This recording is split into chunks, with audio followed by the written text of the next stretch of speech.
नमस्कार, गौरीज ब्लॉग नाशिक या माझ्या यूट्यूब चॅनलमध्ये तुमच्या सगळ्यांचं खूप खूप मनापासून स्वागत। चला सगळ्यांना शुभ दुपार। आणि आज आपण जी रेसिपी बघणार आहोत ती म्हणजे दुधी भोपळ्याची भाजी कशी करायची ते। अगदी साधी रेसिपी आहे। तुम्ही म्हणाले एवढ्या साध्या साध्या रेसिपी का दाखवता? ज्या ज्या काही साध्या रेसिपी असतात त्या आपल्याला वाटतं की साध्या आहेत, पण ज्या काही नवीन शिकणाऱ्या मुली असतात किंवा नवीन लग्न झालेल्या मुली असतात त्यांना काही वेळेस अवघड वाटतं। म्हणून सगळ्या टाईपच्या बेसिक पासून सगळ्या रेसिपी दाखवण्याचा मी तुम्हाला प्रयत्न करत असते। तर दुधी भोपळ्याची भाजी अगदी साध्या सोप्या पद्धतीने कुठल्याच प्रकारचं वाटण वगैरे न करता कशी करायची ते दाखवते। चला बघूया। चला, कढईमध्ये साधारणतः तेलातल्या 1.5 पळी तेल मी घेतलेलं आहे। आता याच्यामध्ये टाकूया मोहरी, थोडंसं जिरं। जिरे मोहरीची फोडणी केली ना की कशी एकदम छान लागते, खमंग लागते। आणि जिरे औषधी पण असतात, असे खाल्ले जात नाही, त्या निमित्ताने आपण असे आपल्याकडनं खाल्ले जातात। हिंग घालायचा, एकदम सोपी रेसिपी आहे हिंग।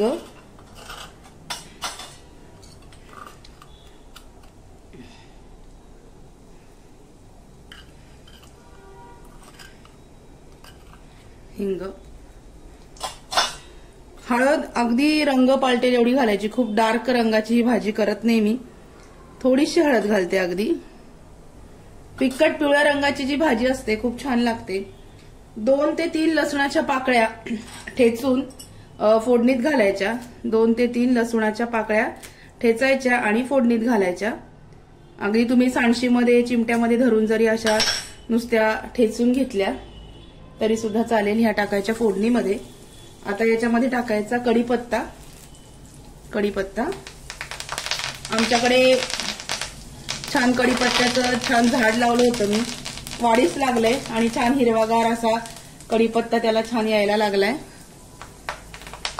कढीपत्ता मात्र 2-3 काड्या अशा ज्या असतात ना ह्या छान टाकायच्या, कवळी कवळी पानं, त्याचा वास खूप छान लागतो। आता हे झाल्यानंतर आपल्याला थोडीशी जी भिजवलेली पिवळी मुगाची डाळ आहे, मी अर्धा तास आधी भिजवून ठेवली होती। अर्धा तास आधी ही मुगाची डाळ भिजवून ठेवली होती। ही थोडीशी डाळ फोडणीमध्ये घालायची।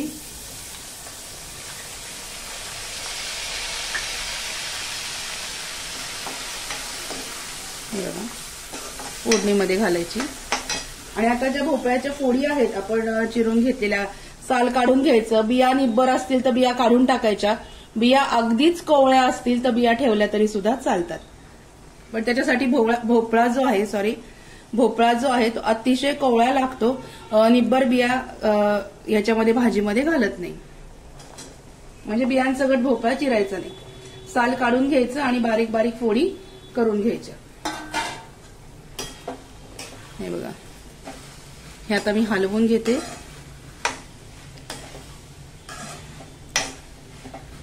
आता ही जी उरलेली डाळ आहे ही आपण वरून याच्यामध्ये घालायची। भाजी टाकल्यानंतर ती याच्यामध्ये घालायची उरलेली डाळ। आणि 3 ते 4 लसूण पाकळ्या ज्या उरलेल्या आहेत, ह्या 3 ते 4 लसणाच्या पाकळ्या उरल्यात, ह्या पण अशाच सांडशीमध्ये चिमट्यामध्ये किंवा वाटीने अशा ठेचून लावायच्या। याला बारीक करून घ्यायचा नाही, असा लसूण ठेचूनच लावायचा, म्हणजे ते खूप छान लागतं। 2-3 पाकळ्या फोडणीत टाकायच्या, 2-3 पाकळ्या कच्च्याच लावायच्या भाजीला।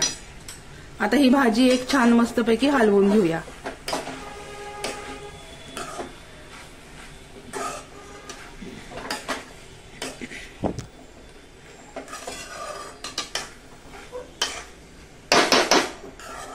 ही भाजी मी आता छान मस्तपैकी हलवून घेतलेली आहे।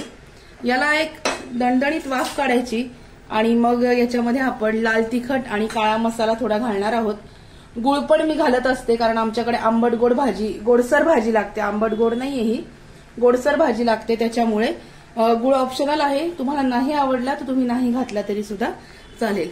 आता याच्यावरती मी झाकण ठेवते, थोडंसं या झाकणावर पाणी घालून घेते आणि आपण एक 5 मिनिटांसाठी त्या भोपळ्याच्या भाजीला वाफ काढून घेऊया।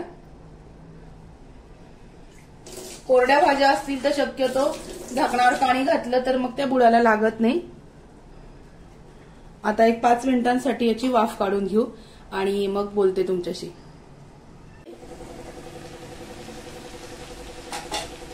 आता आपण याच्यामध्ये चवीनुसार मीठ घालूया. एक वाफ आल्यानंतर मीठ घालायचं, कारण बटाट्याच्या भाजीमध्ये, भोपळ्याच्या भाजीमध्ये, डांगराच्या भाजीमध्ये आधीच जर मीठ घातलं तर फोडी शिजायला वेळ लागतो. याच्याच विरुद्ध कांदा परतताना जर मीठ घातलं तर कांदा पटकन परतला जातो, पटकन शिजतो. इतरत्र भाज्यांना एक वाफ आल्यानंतर मीठ घालायचं, म्हणजे त्या पटकन शिजतात. आता आपण घालूया काळा मसाला आणि लाल तिखट. लाल तिखट मी घातलं. आणि ही भाजी खूप जास्त जळजळीत, खूप जास्त झणझणीत अशी चांगली लागत नाही. मीडियम टेस्ट याची चांगली लागते. आणि हा ठेवणीतला काळा मसाला, हा एवढं मी घातलेला आहे. आणि थोडीशी धणा पावडर.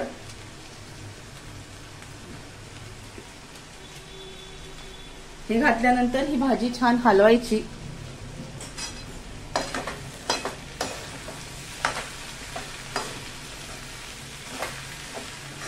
आणि मीठ घातलं की भाजीला नॅचरली थोडंसं पाणी सुटतं.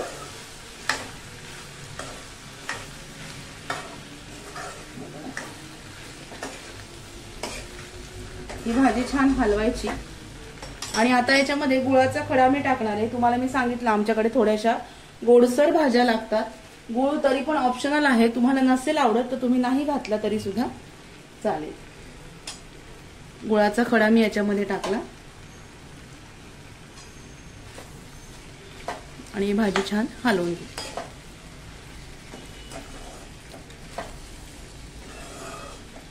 अतिशय सोपी आणि साधी भाजी आहे. एकदम टेस्टी लागते, चविष्ट होते. कुठल्याच प्रकारचं वाटण, दाण्याचं कूट हे याच्यात घातलेलं नाही. आपण जेवढा पसारा वाढवतो, जेवढे पदार्थ त्याच्यामध्ये घालतो, तेवढी ती भाजी जास्त हेवी होते. त्याच्यामुळे अगदी साध्या सोप्या भाज्या आणि थोड्याशा फॅट फ्री आणि जास्त जड भाज्या मी दाखवत नाही. अशा साध्या भाज्या तुम्हाला दाखवत असते. हे बघ.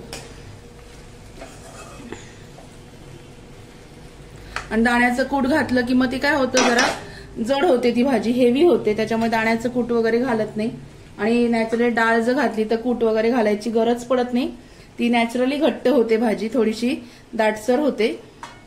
त्याच्यामुळं तुम्हाला असं वाटलं थोडंसं लागलीये भाजी खाली तर थोडंसं यातलंच पाणी गरम झालेलं याच्यामध्ये ओतायचं. थोडं घालायचं, 2-3 चमचे. आता या भाजीला मस्तपैकी एक वाफ आणून घेऊया आणि मग आपली भाजी तयार होईल. दाखवते तुम्हाला. आणि मग सगळ्यात शेवटी वाफ आल्यानंतर आपण हिरवीगार अशी कोथिंबीर याच्यावरती घालूया. चला बघूया. भाजी तयार झाली असेल आपली. छान मस्तपैकी वाफ आलेली आहे आणि भाजी तयार आहे. भाजी छान तयार झालेली आहे. हे बघा, थोडासा गुळ विरघळायचा राहिला आहे.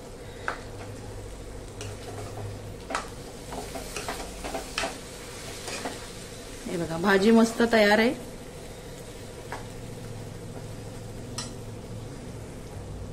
भाजी छान तयार झालेली आहे. आता याच्यावर मस्तपैकी हिरवीगार अशी कोथिंबीर घालूया. ही जी भाजी आहे आपली तयार, अगदी छान जेवणासाठी. आपण लगेच अशी भाजी केल्यानंतर लगेच जेवायला बसू शकतो. आणि गॅस मी बंद करते. भाजी छान भोपळ्याची चविष्ट अशी तयार आहे. चला तुम्ही सगळेजण या. आपण मस्तपैकी भोपळ्याची भाजी, पोळी, मस्त वरण भात जेवण करूया. आणि एकदम सोपी रेसिपी तुम्हाला दाखवली. आणि कशी वाटली रेसिपी ते मला नक्की कळवा. अगदी साधी सोपी रेसिपी आहे. काय होतं, सकाळी डबा करताना टिफिनला कधी कधी पटकन उशीर होतो उठायला, वेळ मिळत नाही. आणि रोजच्या जेवणामध्ये सुद्धा अशा साध्या भाज्या खूप छान लागतात.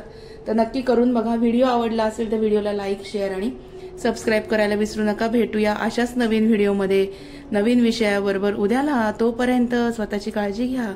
आणि ही भाजी नक्की ट्राय करून बघा. साधी सोपी आहे, साधी भोळी आहे, पण खूप चविष्ट आहे. चला बाय बाय, टेक केअर.